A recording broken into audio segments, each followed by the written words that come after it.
Tennis news now. Novak Djokovic remains in the Australian Open draw as he awaits a decision on if his visa will be cancelled. The 9-time champion has been practicing daily since having his visa application overturned. World number 4, Stefanos Tsitsipas, did not hold back when he was asked about the situation. For sure, he has been playing by his own rules and has been doing something that not many players had the guts to go and do, especially after ATP announced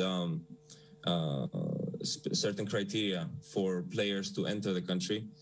No one would have really thought, I can just come to Australia unvaccinated and not having to follow the protocols that they gave me, which is just, it takes a lot of daring to do, I think. Joined now by Sports Illustrated's John Wertheim. The saga surrounding Novak Djokovic, John, and his visa status in Australia continues. Last night we saw the draw delayed by more than an hour, but in the end, the number 1 seed was included. Where do things stand right now for Djokovic?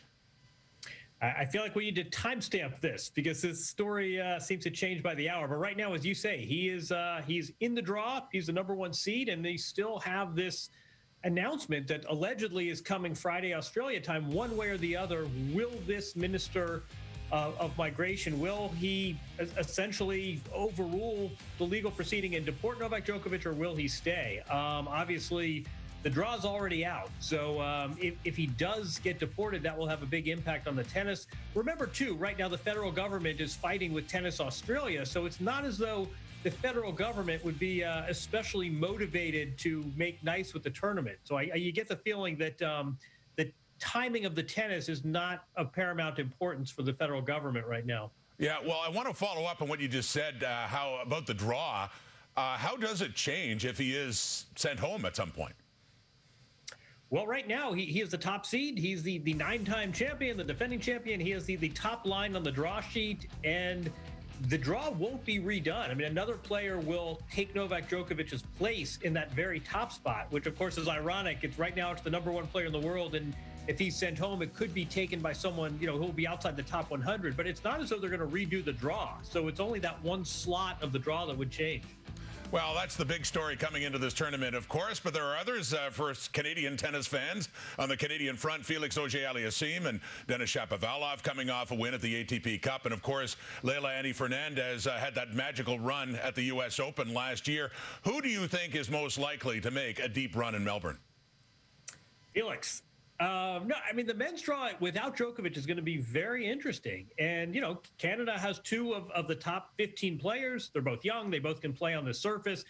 I'm not sure that Felix's first tournament title is going to come in a major, but you just have a feeling that that breakthrough is a question of, it's coming. It's when and it's not if. He had a great first week of the season, as you say, at the ATP Cup. I'll tell you something else about the ATP Cup, and it goes for Denis as well. Both those guys made more than $500,000. And in the grand scheme of things, these are athletes. They're playing for competition, not for money. But it really gives you a level of sort of comfort and security to start off the year with that kind of payday, apart from the match wins. I think things look very good. The draw is pretty good for both players. Denis would have to play Zverev in the 4th round, which could be a bit tricky. But Felix has no complaints about his draw. I think this could be a really interesting tournament for all 3 of the Canadians you mentioned.